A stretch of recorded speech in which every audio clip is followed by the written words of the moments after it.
já. Emil komin. Herru, þá byrjum við þetta bara. Verið velkomin á þennan fyrirlestur aðskilnaðarmissi á öryggisvikunni okkar hérna hjá Isavia. Svona fyrst þá ætla ég bara að kynna mig fyrir þá sem ekki þekkja mig. Þá ég flugumferðarstjóri hérna í Flugstjórnarmiðstöðinni og hóf störf hérna 1996 hjá því sem þá hét Flugmálastjórn Íslands. Fékk fyrst réttindi 1998 og er með réttindi í söður, austur, norður, vestur sektorum í Flugstjórnarmiðstöðinni og er núna starfandi öryggisfulltrúi Flugstjórnarmiðstöðarinnar en hef áður verið að vinna við atvikarannsóknir hjá rannsóknarhópi atvika, RHA. Þannig að þessi kynning tekur svolítið mið af Flugstjórnarmiðstöðinni og þeim bakgrunn sem ég hef úr þeim geira. Ég sjá hvernig tæknin að stríða með þetta. En ok, ég sem sagt var beðinn að þá virkar þetta lúst. Þegar ég var beðinn að vera með aðskilnaðarmissis fyrirlestur þá spyr ég bara hvað er ég að fara að tala um? Þannig að ég ákvað brainstorma aðeins með sjálfum mér og skipti þessu upp í nokkra kafla. Hvað er aðskilnaður? Fyrst og fremst, það er ekkert allir sem að þekkja og vita hvað það er. Og þá í framhaldinu hvað er aðskilnaðarmissir, hvernig við tilkynnum aðskilnaðarmissi, hvernig við vinnum með aðskilnaðarmissi, hvernig við fylgjumst svo með aðskilnaðarmissum og svo erum við nokkuð dæmi um aðskilnaðarmissi. Fyrst þá er skilgreining á markmiðum flugumferðarþjónustunnar samkvæmt ICAO Annex 11 og það er það sem við sem flugumferðarstjórar erum að horfa til og erum mest að vinna með. Það er basically fyrst og fremst prevent collisions between aircraft. Það er businessi sem við erum í. Við erum að passa að flugvélar fljúga ekki saman og svo prevent collision between aircraft on the maneuvering area and obstructions on that area.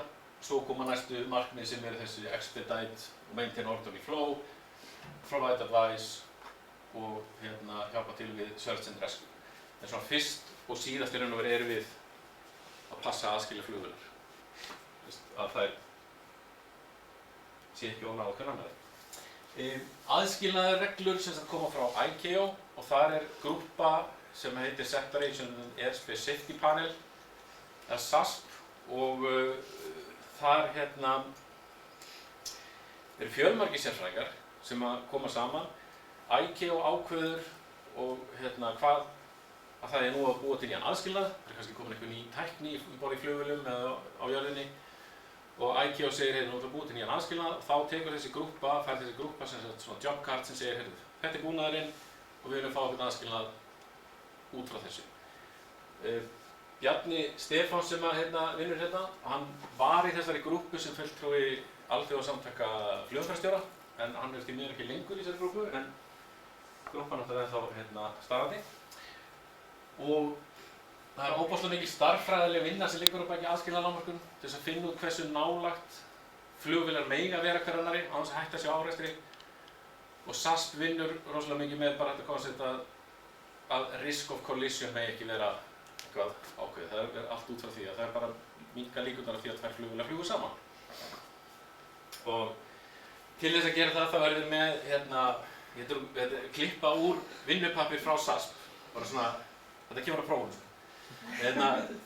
Þá er þetta hugsað að hver flugvél er hugsað út frá þessu vítum bara hæð, breidd og lengd og síðan er þessu öllu fítað inn í einhver stærðfræði, formúlur, forrit, útreikninga og niðurstaðan verður svo ok, miðað við þennan búnað, miðað við þessa flugvélategund eða þessa stærðar flugvélum sem er svona generisk kannski í flestum tilfellum, þá megum við fara niður í einhver ákveðna fjarlægð. Og þetta er það sem þessi SASP-grúppa gerir og aðskilnaðurinn sem er síðan búinn til þá af þessari SASP-grúppu er birtur í fjarkanum, sem sagt PAN-SATM. Við tökum aðskilnaðarreglur upp og birtum þær hjá okkur í MANOPS eða í sérreglum eftir því sem við á. Stundum innleiðum við aðskilnað þá í sérreglu og færum hans yfir í MANOPS þegar hann er búinn að vera kannski í einhver tíma. Og það geta verið mismunandi reglur eftir búnaði flugvéla og eða jarðbúnaði. Við skiptum reglunum, eða það skiptast í raun og veru upp í tvo flokkar svona gróft á litið. Það er huglægar aðskilnaður sem er procedural og það er byggt á heimilum flugferli og tilkynntum staðsetningum frá flugvélum. Svo erum við með kögunaraðskilnað sem er surveillance, það sem byggt á gögnum sem koma í gegnum ratsjá, ADSB eða MLAT. Ef þið hafið einhverja spurningar þá endilega spyrjið því. Svo til dæmis hvað er MLAT? En ég veit ekki hvort að kögunaraðskilnað sé rétt orð en við höfum notað þetta sem yfirheiti yfir þennan surveillance aðskilnað. Huglaðamaðskilnaðarreglum er svo skipt upp í þrennt. Það eru hæðaraðskilnaðar og við notum þá fet, það 1000 feta. Svo erum við hliðaraðskilnaðar þar sem erum við bil á milli ferlaflugvélanna, skilgreindur í sjómílum. Og svo lengdaraðskilnaðar sem er bil á milli flugvéla sem skilgreind í mínútum eða sjómílum. Og kögunaraðskilnaðar er svo bara fjallað á milli vélanna sjálfra í sjómílum. Þannig að reglubankinn okkar eru 4 aðalega, það er hæðaraðskilnaðar og við erum að nota þá 1000 fet, 2000 fet eða 4000 fet í ákveðnum tilfellum. Langt algengast eins og í okkur í flugstjórnumiðstöðinni er að nota 1000 feti í hæðaraðskilnað. Hliðaraðskilnaðarreglurnar eru nokkrar. Þegar ég byrjaði þetta fyrir 22 árum, þá vorum við basically að nota 120 mílur og 60 mílur. Síðan hefur þróunin orðið heilmikil og við fórum niður í 50 mílur, svo 30 og 23 og 20 og 15 og 7 og þetta getur allt verið mismunandi eftir því hvaða búnað flugvélin er með og hvort að við séum í beinu talsambandi við flugmanninn eða ekki. Lengdaraðskilnaðurinn, hann var einmitt mjög einfaldur þegar ég byrjaði, það var 30 mínútur eða 15 og 10. Svo reynda vorum við með 9 til 5 mínútur eftir á hvaða hröðum vélina voru. 5 mínútur, 20 mílur eða 10 mílur. Og En eins og svo var undan var hraðar eða hvað? Hvað segir þið? Það var lengdaraðskilnaður í mismunandi eftir ef að svo sem var undan var á meiri hraða? Já. Það var bara aukast alltaf? Það eru bæði 9 og 5 mínútur, þá eru 9 til 5 mínútur, þá eru við með marknúmer, vélina undan er ákveðið hraðari, þá má fara niður. Og svo er það í hnútum með mílundar, ef hún er 20 hnútum hraðflegar á undan, þá máttu fara niður. Maður þarf stundum að fletta þessu, þú við ekki náttúrulega bara. Þetta er flókið umhverfi. En í kögunaraðskilnaði þá erum við með 10 mílur og 5 mílur í úthafssvæðunum og 5 mílur og 3 mílur í aðflugsvæðinu. Hvað er það á íslensku mílur? Sjómílur. Hvað er sjómíla? Veitu það? 1,852. Hvenær notið þið 4000 fet í hæðaraðskilnaði? Það er fyrir supersonic vélar fyrir ofan flugvél 450. Sem sagt aldrei. Þetta er til og þetta U2 eða eitthvað? Ég meina, ef það fyrir eitthvað vél, það er nú verið að vinna í einhverjum þotum sem mega fljúga hraða. U2 fór upp í 60.000. Jú, hún fyrir þetta hátt sko, en þá þarf að vera supersonic vél á mótið. Supersonic er sem yfir hljóðar. Það var ekki mikið um það. Nei, þetta var svona meira fyrir Concorde í den sko. Síðan, ég er svo mikill nörd, fyrir 2 vikum, þá var búið að biðja um að halda henni fyrirlestur og ég var staddur á Þingeyri og sunnudagsmorgni út að labba með hundinn og síðan á 2 vélar og sem hvað er til langt á milli það? Og ég fór á Flight Radar 24 og fletti upp kallmörkjunum og hringdi svo niður í aðalvarðstjórann og spurði, Lufthansa og Air France, hvað er langt á milli það? Og það voru sem sagt 12 mílur. Svona 1 fjall, cirka, eða fell. 12 mílur. Eða þetta voru 1000 fell líka. Þannig að það voru alveg vel aðskildi sko. Og við nú erum aðeins að aðskilnað og þá veitum við ekki hvað er aðskilnað missir. Og aðskilnað missir er bara skilgreind þannig að það er að fjarlægð á milli véla fer niður fyrir skilgreind lágmörk. Við erum með lágmörkin alveg fast skilgreind og svo getum við séð ef að til dæmis 30 mínútna aðskilnaður fer niður í 29 mínútur, þá heitir það aðskilnað missir. Og sama gildir ef að 30 mílna kögunaraðskilnaður fer í 1 mínútu. Og þetta er bara svona universal eða standard hjá okkur aðskilnað missir bara þegar við förum niður fyrir þessi skilgreindu lágmörk.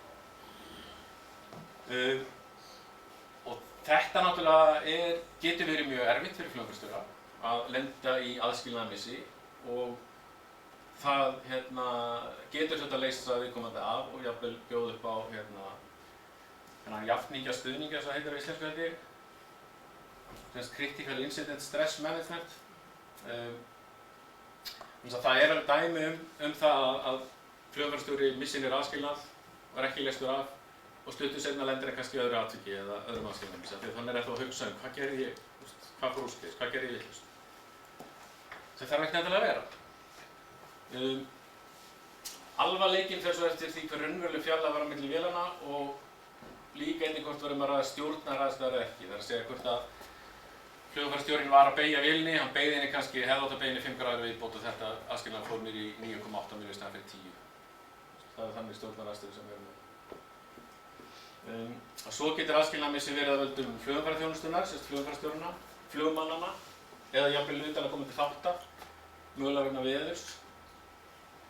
Til dæmis ef að við erum með ákveðin lengdaraðskilnað milli véla 10 mínútur og fyrir vélin lendir í einhverjum mótvindi og hægir á sig vegna turbulence eða eitthvað og þá fer kannski þess að 10 mínútna aðskilnað niður í 9 mínútur.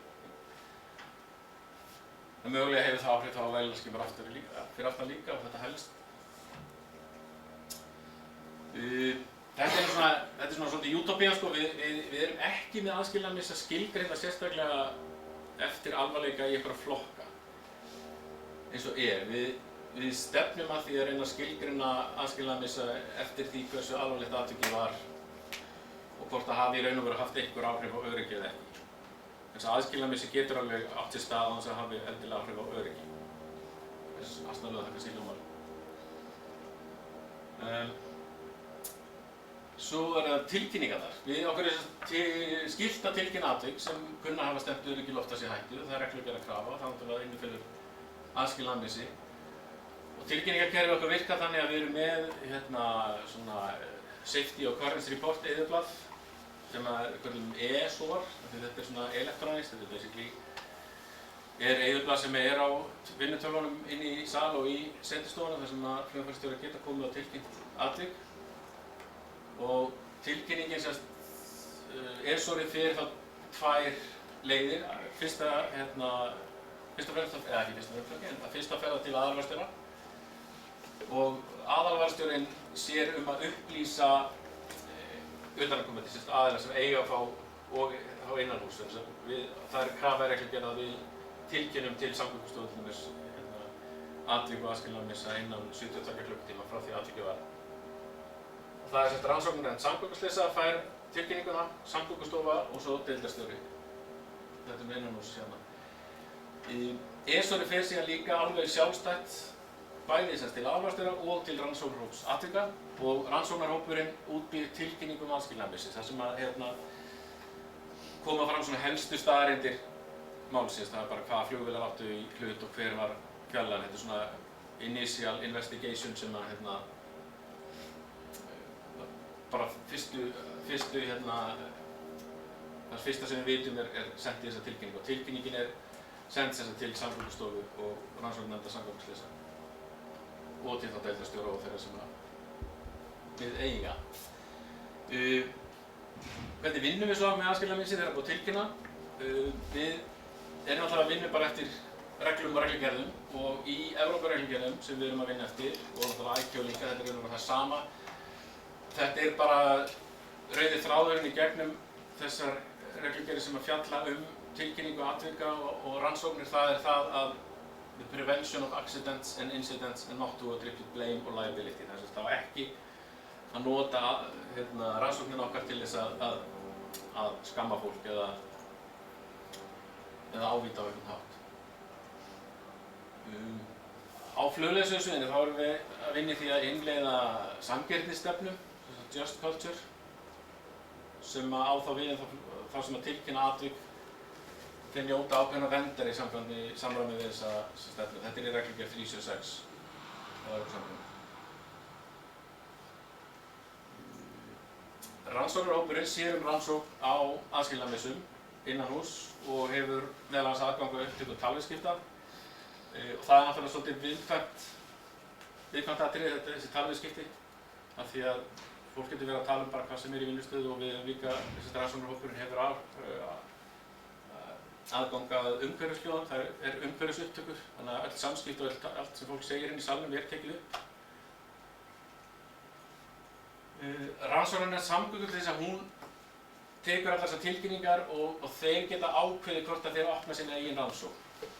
Bara byggt á alvarleikanum og ef þeir telja ástæðu til þess. Og þá það í raun og veru RH að útvega þeim bara öll gögn sem að þeir biðja. Maður skjóta inn þetta, sko, reglugerðin það 96, hún fjallar rannsókn á slysum á löglegum atvikum. Já. Og RNSA rannsakar þau alltaf. Þú getaði valið að rannsaka sko, með minni alvarleika.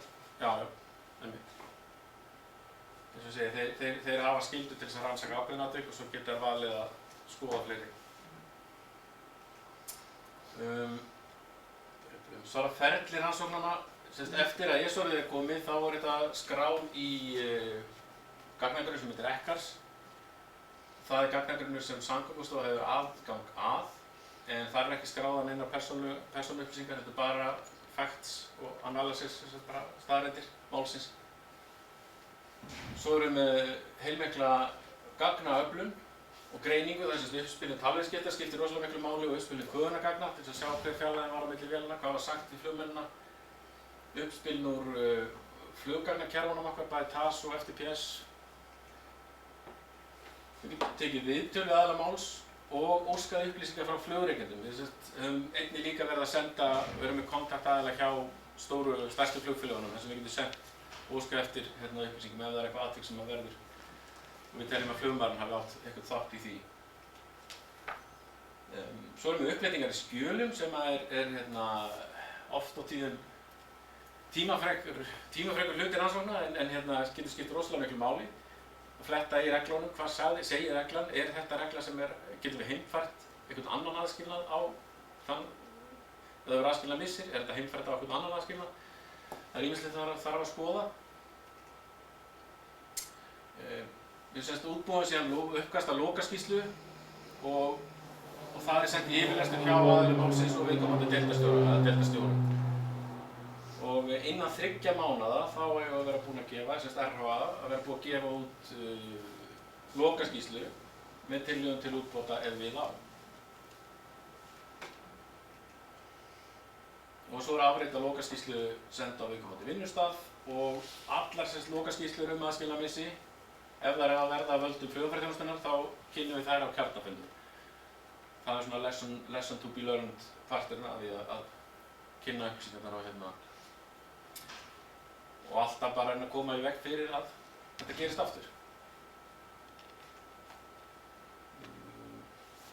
Síðan fylgjumst við með aðskilnaðarmissum. Þetta er ekki bara rannsóknir og úrvinnsla, heldur við að fylgjast með aðskilnaðarmissum og sjá hvort að öryggismælikvarðar haldi. Það er haldnir rýnifundir 2 ári hjá flugstjórnarmiðstöðinni og þar erum við að fara yfir hversu margir aðskilnaðarmissar hafa orðið á tímabilinu og hvort að við höfum haldið ákveðnum mælikvarðum. Og mælikvarðir eru skilgreindir í SK 420 skjalinu sem heitir öryggis- og gæðamælikvarðar flugstjórnarmiðstöðvar. Og í raun og veru segir bara að aðskilnaðarmissar í suður, austur, norður, vestur af völdum flugferðarþjónustustöðum það má vera 1 atvik á ári fyrir hver 25.000 flug. Og fyrir aðflugsvæðið þá er þetta 1 atvik á ári fyrir hver 10.000 flug. Þá skiptir það engu máli hver aðskilnaðarmissinn? Nei. Hvort það sé 0,2 mílur eða 2 mílur? Við höfum ekki skilgreint þetta niður á eitthvað level hversu alvarlega það var eitthvað, þetta er bara aðskilnaðarmissir bara aðskilnaðarmissir og það er svona teljum við þetta. Og fyrir úthafsvæðið þá er verið þolum við, og við náttúrulega myndum helst vilja hafa bara 0. Það þolum við 7 til 8 aðskilnaðarmissa með umferðina 2018 sem var 196.000 vélar og aðflugsvæðið 9 sem rekjum á til flugumferðarþjónustunnar. Það er alltaf mikið í, ef það er eitthvað 1 per 25, er ekki sama? 1 per 25.000 flug fyrir úthafsvæðið. Og líka fyrir fagsinni? Nei, 1 fyrir 1 per 10.000. Ok. Svo eru nokkuð dæmi aðskilnaðarmissi, bara til þess að útskýra þetta aðeins. Þetta var árið 2018 í fyrra. Það Speedbird 4 nóvember, hann hefur klifur og snemma. Vélinn var komin 48 mílur frá ELA Lululeik og lágmarksaðskilnaður var 50 mílur. En 2 mílum áður en hann kom út fyrir bufferinn, þá klifraði hann. Og þetta er bara til að sýna mynd af þessu ELA-leir fljóð eftir þessa línu og Speedbird hafði fengið heimildum að klifra eftir, þess að hann var kominn á punkt sem að gaf okkur 50 mílna aðskilnað. Flugmaðurinn misskildi eitthvað og byrjaði að klifra á snemma. Hvar er þetta? Þetta er þarna yfir Grænlandi síns vegar. Þetta er á milli 30 og 40 vestur. Og hvorug í sambandi? Hvorug í sambandi? Já, spyrir. Já, Sigurd lit sé. Nei, ég spyr, voru það báðar á Guðmunds eða hvernig það? Já, ég held að það hafi báðar verið á Guðmunds.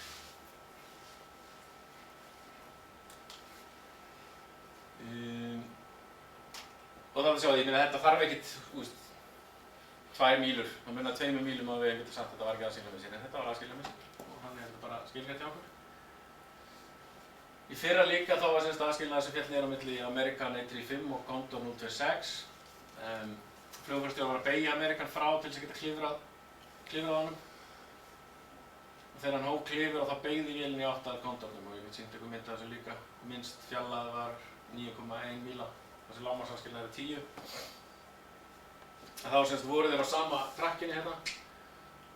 American biður hærra, flugfarstjórinn ákveður að beygja honum hérna til hægra og setur þá semst American á parallel hellingu við Condor.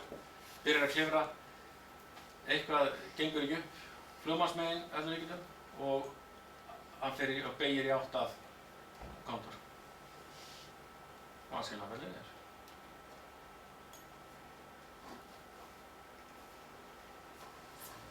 Svo reitt hérna úr aðfluginu. Þetta vorum með Easy 56 Lima Uniform og Easy 57 Quebec Mike, báðar á leið til lendingar á 01. Flugfarstjóri var að beita hraðastjórnun, en Easy fékk fyrirmæli að hægja á sér, fylgdi þeim ekki og minnst fjarlægðin var á milli vélna 3,8 míl og þessi lágmarksaðskilnaður var 5. Þarna er semst Easy á eftir Easy og og þetta er dæmi um það eins líka með hinn dæmi svo sem að þetta er eitthvað sem að klikkar flugmannsmegin og það sem við gerum í þessu eða RHA er náttúrulega að hafa samband við flugrekendur og spyrja okkur, getið þið gefa okkur upplýsingar hvað fór úrskeiðis, af hverju fylgdi hann ekki fyrirmælum og svo framvegis.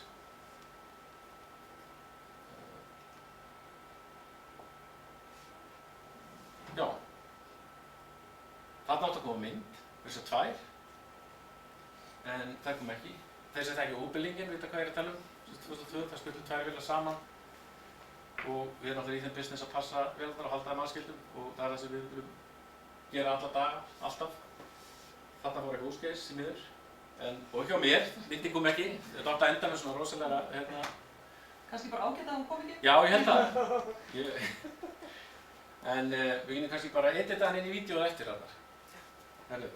En já, fleira hafði ég svo sem ekkert um þetta að segja, þannig að ef þið hafið spurningar, þá endilega. Þannig að þetta sé bara allt kýrskýrt og engar spurningar aðskilnaðmessi, frekar. Það er að útskýra þessu Úbelingin, svo fólk haldi ekki að það er ekki hér. Já, Úbelingin var sett ekki hér. Úbelingin var í Mið-Evrópu, held ég að, jú, það var í Þýsku, Sviss var að stýra þessu, ekki, hérna. Það voru 2 vélar sem skullu saman, Lufthansa og rússnesk vél sem manni í Karlsberg. Nei, var þetta ekki farþega kargóvél og rússneska farþegavél? Já, Lufthansa vélin var kargó og svo var... Business? Nei, það voru rússar með skólakrakka Já, að annarkvæmt að fara í frí eða koma í frí. Það var ekki kargóvél frá Tyrklandi eða eitthvað? Það gæti hafa verið að koma frá Tyrklandi, þetta var Lufthansa. Það var brútið. Já. Og það var rauð mistaka eða rauð atvikar sem endaði svo í því að vélarnar skullu saman. Það voru tæknibilar, það var einhverja bilar flugum fyrst og vissi ekki það sko. Já. Það var eitthvað bilar. Það var eitthvað með... Og svo var þessi kultúr hjá rússanum að hlýða alltaf flugumfærastjórnum og hlýta ekki tíkars. Þessi gerði þeir að loka og svo útslæði með þetta að... að þeir fóru báðir að ekki niður. Tíka sagði... Já, Tíka sagði að þú lögum að klifra og hinn var lækka og þeir ekki lækka báðir. Rússir hlýtti ekki Tíka sem hlýtti flugumfærastjórnum. Já, flugumfærastjórnum var bara síðan að lækka. Þannig að já, einhver spurningar fleiri? Þá segir ég bara takk fyrir mig.